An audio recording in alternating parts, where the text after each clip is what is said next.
تردد علينا مرات وما زلنا نعد جلساته قليلة، له فيها إضاءات وله فيها وقفات جميلة. إنه أستاذنا أستاذ محمد بقاس. Donc dans cette nuit, nous allons également accueillir notre imam, notre cheikh, Mohamed Baqas. Il a toujours eu ici une très bonne réception à Montigny-le-Cormeil et nous avons eu de lui le meilleur abreuvage.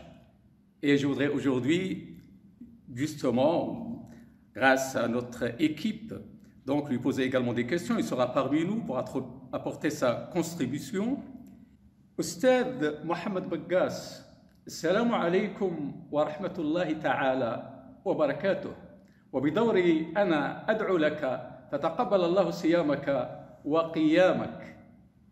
وعليكم السلام ورحمة الله تعالى وبركاته. شيخنا العيد، بارك الله فيكم على هذه الدعوة. Merci beaucoup pour cette invitation. السلام عليكم mes frères et sœurs, les fidèles de la mosquée de Montigny. بارك الله فيكم.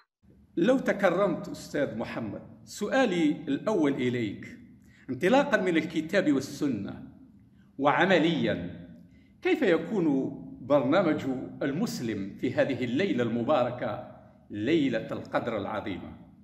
Je voudrais dire ma question pour vous, Cheikh Mohammed, en vertu du Coran, du Saint-Coran et de la Sunna du prophète, alayhi salatu wassalam, quel serait dans la pratique le programme d'un musulman durant cette nuit du destin, tout éclairé et tout illuminé? Concernant le programme de Laylat al-Qadr, cette nuit qui est la perle de Ramadan, la perle des nuits de Ramadan, la perle des 10 dernières nuits de Ramadan, c'est la nuit de l'Qadr, la nuit de la destinée ou bien la nuit de la valeur. Chaque croyant doit se préparer à cette nuit et chaque croyant doit établir un programme et un programme exceptionnel pour cette nuit. كل مسلم حري به وهو ينتظر بشوق ليلة القدر أن يكون له برنامج محدد مضبوط حتى لا يفوته أجر هذه الليلة. وكثير من علمائنا بل كثير من الصحابة كانوا يعتقدون أن ليلة القدر هي ليلة 27 من رمضان. كيف نستعد لهذه الليلة؟ ما هو برنامج هذه الليلة؟ البرنامج قد نقتصره في نقطتين أو ثلاثة إن شاء الله. أول شيء هو ما سألته أمنا عائشة رضي الله عنها. سألت النبي يعني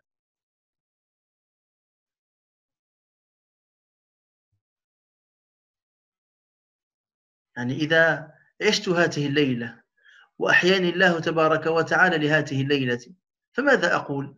فقال لها عليه الصلاة والسلام: قولي اللهم إنك عفو تحب العفو فاعف عني. Donc le programme de chacun de nous pendant cette nuit, on le commence par la question de Aïcha radiyallahu anha. Aïcha radiyallahu anha avait le même souci que nous. A demandé le prophète alayhi salatu wassalam, elle lui a dit: oh messager d'Allah, si je rejoins et j'atteins Laylat al-Qadr, j'atteins cette Layla, cette nuit noble, qu'est-ce que je dois dire? Quel est le dua préférable? Et là, imaginez la réponse du prophète alayhi salatu wassalam, ce n'était pas une liste de dua, c'était un seul dua, mais un seul dua global, un seul dua qui va répondre aux souhaits de chaque croyant. Il lui a dit: dis Allahumma innaka afuun tuhibbul afwa fa'fu anni. Oh Allah, tu es l'absoluteur, tu aimes l'absolution, donc absous-moi. Et l'absolution, c'est plus fort que le pardon. Le pardon, c'est que le péché, il est toujours dans le livre, mais Allah tabaraka wa ta'ala te le pardonne. Alors que l'absolution, Allah tabaraka wa ta'ala efface les traces des péchés et fait oublier même les anges qui ont noté ces péchés. الفرق بين العفو والمغفرة. دعاء ليلة القدر ليس اللهم إنك غفور تحب المغفرة فاغفر لي، اللهم إنك عفو تحب العفو فاعف عني. العفو أعظم من المغفرة. العفو هو أن يمحى أثر الذنب تماما، بل وينسيه الله تبارك وتعالى الملائكة الذين كتبوه، وهذا أعظم الفضل. ولذلك في أعظم ليلة من ليالي العام نسأل الله تبارك وتعالى أعظم الأعطيات، وهو عطاء العفو، فنسأل الله تبارك وتعالى أن يعفو عنا جميعا. هذه المسألة الأولى. المسألة الثانية، في هذه الليلة المباركة علينا أن نراجع علاقتنا بالقرآن الكريم، علينا أن نقضي وقتا كبيرا مع كلام الله تبارك وتعالى. Le deuxième point dans cette nuit et pendant cette nuit, nous devons passer un long moment, un temps considérable avec la parole d'Allah tabaraka wa ta'ala, avec le Coran al-Karim. Pourquoi? Car c'est sa nuit, c'est la fête du Coran al-Karim cette nuit. Allah tabaraka wa ta'ala nous dit, nous l'avons certes descendu, nous l'avons certes fait descendre ce Coran pendant la nuit de Qadr. Inna anzalnahu fi laylatil Qadr. Ça veut dire cette nuit, Jibril alayhi salam est descendu sur le prophète alayhi salatu wa salam dans la grotte de Hira pour lui dire Iqra bismi rabbika alladhi khalaq khalaqal insana min 'alaq Iqra wa rabbuka al-akram. Pendant cette nuit, c'était le premier contact de la révélation sur terre. Cette nuit, c'était le premier contact entre Jibril alayhi salam et le prophète alayhi salatu wa salam. Donc, nous devons passer un temps avec le Coran al-Karim et avec la parole d'Allah tabaraka wa ta'ala, puisque la nuit, c'est la nuit du Coran.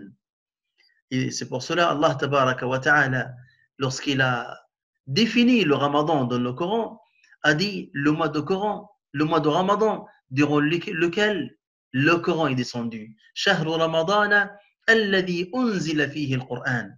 الإنسان يقضي وقتا مع كلام الله تبارك وتعالى لأنها ليلة القرآن، لأنها الليلة التي اتصل فيها الوحي بين السماء والأرض، هي الليلة التي كان فيها اللقاء بين جبريل عليه السلام وبين النبي عليه الصلاة والسلام، هي الليلة التي أرادها الله تبارك وتعالى أن تكون منعرجا للبشرية وتغييرا للبشرية. لذلك حري بنا أن نأخذ وقتا في ليلتنا هذه مع هذا الكلام العظيم، نحاول أن نتأمله ونحاول أن نتدبره ونحاول أن نقرأ أكبر قدر منه بإذن الله تبارك وتعالى. بل إن جبريل عليه السلام لم ينزل إلى الأرض منذ وفاة النبي عليه الصلاة والسلام، يعني لم ينزل كما اعتاد، لكن له ليلة في كل عام ينزل فيها يتفقد أحوال القرآن الكريم. Jibril alayhi salam ne descend pas sur terre depuis la mort du prophète alayhi salatu wassalam que pendant cette nuit de Qadr. Le messager de la révélation descend sur terre dans la nuit de Qadr. Pourquoi? C'est bien pour vérifier le Coran al-Karim. Jibril alayhi salam, il était confié de ce message, de cette mission. Il était confié de transmettre la mission et la révélation au prophète alayhi salatu wassalam durant 23 ans. Et là, chaque année, dans une nuit, qui est la nuit de Qadr, Jibril alayhi salam, avec les anges, descendent sur terre seulement pour voir les gens qui sont avec le Coran al-Karim. Est-ce que tu veux passer cette nuit en dormant et que Jibril ne te voit pas? Ou bien tu veux que Jibril te voit en train de lire le Coran al-Karim? كيف ستقضي ليلتك هذه؟ هل تقضيها في النوم فيأتيك جبريل فيجدك نائما، أم تفضل أن يراك جبريل بين يدي القرآن الكريم قائما تصلي به أو تتلوه آناء هذه الليلة؟ إذن برنامج الإنسان، برنامج المسلم في هذه الليلة عليه أن يتراوح بين الأذكار وبين الصلوات وبين قراءة القرآن وبين الدعاء. اللهم إنك عفو تحب العفو فاعف عني. شكرا أستاذي الفاضل أستاذ محمد. سؤالي الآخر إليك لو تكرمت، ما جزاء من يسهم في بناء المساجد وفي بناء المراكز الثقافية والمدارس القرآنية التي تتعلم فيها الأجيال القرآن الكريم واللغة العربية والعلوم المختلفة. Ma question pour vous, Ustad Mohamed, est la suivante. Quelle est la récompense de celui et de celle qui contribuent à la construction des mosquées, des centres culturels et des maisons où l'on apprend également le Coran et la sunna prophétique et la langue arabe? Je voudrais bien que vous nous éclairiez pour justement inciter à donner, notamment dans cette nuit précieuse, qui sera un élan pour les dons, pour la construction de notre grand centre culturel ici à Montide. بالنسبة للمركز الثقافي ومدرسة تحفيظ القرآن الكريم ومدرسة اللغة العربية، هذا في الحقيقة هو مشروع العصر، مشروع الساعة هو هذا. الحمد لله المساجد في كل مكان، لكن المدارس قليلة ولكن المراكز قليلة، ولن ننتظر من أحد أن يبني لنا هذا المشروع. يعني إن لم نتحرك نحن من أنفسنا من تلقاء أنفسنا، إن لم نتبرع لمثل هذه المشاريع، فلن يبنيها أحد مكاننا. Concernant le centre culturel et l'école pour l'apprentissage du Coran al-Karim et l'apprentissage de l'arabe, je dis c'est le projet d'aujourd'hui. Là, alhamdulillah, il y a tellement de mosquées, c'est un bienfait d'Allah tabaraka wa ta'ala. Mais ce qui nous manque dans cette société, c'est avoir des écoles qui s'occupent de nos enfants, qui s'occupent de l'éducation de cette génération, qui s'occupent d'instaurer la culture dans la mémoire de nos enfants, d'apprendre le Coran al-Karim. Donc chaque personne est dans l'obligation de participer. Il n'y a personne qui va construire ce projet à notre place. Il n'y a personne qui va construire ce centre à notre place. Donc, chaque musulman doit sentir l'obligation de faire cela, car c'est ton fils qui est concerné, et c'est ta fille qui est concernée. C'est mon fils et c'est ma fille qui est concerné de ce projet. C'est pour notre génération. On doit planter des graines pour qu'ils nous offrent des hasanat après notre mort. Chaque euro que tu vas le passer dans son projet, c'est une monnaie courante, c'est une sadaqa jariya.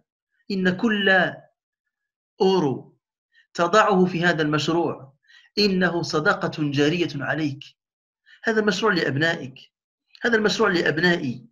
علينا ألا نفرط فيه، علينا أن نجتزئ من أجورنا لهذه المشاريع. Nous devons même prendre une partie de notre salaire pour subventionner ces projets. Pourquoi? Car nous sommes obligés de le faire. Soit on laisse les autres éduquer nos enfants, soit on s'occupe de l'éducation de nos enfants. Ça, c'est le premier point. Le deuxième point, la récompense de la personne qui participe dans son projet, c'est il va être parmi les meilleurs des personnes. Le prophète alayhi salatu wa salam nous a dit khayrukum man ta'allama al-Qur'ana wa 'allamahu. Le meilleur d'entre vous est celui qui étudie le Coran et l'enseigne aux autres. Et là, nous allons participer dans un projet qui va ouvrir cette porte. Donc, Inch'Allah, et grâce à Allah, tabaraka wa ta'ala, nous ferons partie de ces personnes. Même on va pas enseigner, même si on n'a pas la capacité d'enseigner le Coran Karim, on n'avait pas la capacité d'étudier le Coran Karim, on n'a pas appris le Coran par cœur, donc on ne peut pas enseigner le Coran aux autres. Mais on va participer dans ce projet pour avoir cette récompense. On doit donner pour cette école coranique pour avoir cette récompense, Inch'Allah. إذن الإنسان الذي لا يدرك لم يحفظ القرآن الكريم فلم تتح له فرصة أن يتعلم القرآن الكريم أو يعلمه، لكنه يريد أن ينال هذه الخيرية. ماذا يحصل له؟ يحصل لك أنك تتبرع لمشاريع القرآن الكريم، أنك تتبرع لمشاريع تحفيظ القرآن الكريم وتعليم اللغة العربية حتى ننال بإذن الله تبارك وتعالى هذا الأجر. فإخواني أخواتي، سارعوا وسابقوا إلى مغفرة من ربكم وجنة عرضها كعرض السماء والأرض وفي ذلك فليتنافس المتنافسون. S'il y a un concours à faire, c'est dans le monde. S'il y a un concours à faire, c'est comment participer dans ce projet. Car le jour où nous allons quitter ce monde, la seule chose dont on va penser, c'est l'argent qu'on a laissé derrière nous. C'est notre argent qu'on a laissé pour les héritiers. وأنفقوا مما رزقناكم من قبل أن يأتي أحدكم الموت فيقول ربي لولا أخرتني إلى أجل قريب فأصدق وأكن من الصالحين. Lorsque la mort vient à l'un de vous, Allah tabaraka wa ta'ala nous dit, lorsque la mort vient à l'un de vous, il dit, ô Seigneur, si tu m'accordes un court délai afin que je fasse une aumône. Regardez, il ne pense pas à la prière en premier, il pense à l'aumône, car dans le moment de la mort, il va savoir ce qu'il va laisser derrière lui, il l'a perdu. Hélas, j'aurais dû avancer par l'au-delà. يا ليتني قدمت لحياتي فما دام الإنسان حيا فليسخر وقته لتقديم شيء يجده بين يديه يوم القيامة. ومن بنى لله مسجدا بنى الله له بيتا في الجنة. ومدرسة تحفيظ القرآن الكريم قد تأخذ ماهية المسجد لأن فيها تعليم القرآن الكريم، وقد يبني الله لنا بها بيوتا في الجنة بإذن الله عز وجل، سائلين المولى تبارك وتعالى أن يتقبل صدقات المتصدقين وإحسان المحسنين، وأن يجعل هذا في ميزان حسناتنا جميعا، وأن يوفقنا لإتمام هذا المشروع، وأن يوفقنا لأن يكون منارة للعلم والهدى في هذه المدينة حتى نربي أبناءنا وحتى نربي جيلا يصلح لحمل راية الإسلام والمسلمين. إنه ولي ذلك والقادر عليه. وصل اللهم وسلم وبارك على سيدنا محمد وعلى آله وصحبه وسلم. بارك الله فيكم على هذه الاستضافة، وشكر الله سعيكم وبارك جهودكم، ووفقكم الله لما يحبه ويرضاه. والسلام عليكم ورحمة الله تعالى وبركاته. أستاذ محمد، أشكرك على هذه الإجابات النيرة، وأتمنى لك الخير كله. ولا تنسانا، طبعا عندما أقول لا تنسانا لا تنسى أهلك في مونتيني، وهم كل هؤلاء الناس الذين يحبونك وتحبهم، بالدعاء في هذه الليالي المميزة وفي هذه الأيام المباركة. والسلام عليكم، وإلى اللقاء في مناسبة أخرى في قناتنا هذه المباركة أيضا. شكرا لك أستاذ محمد.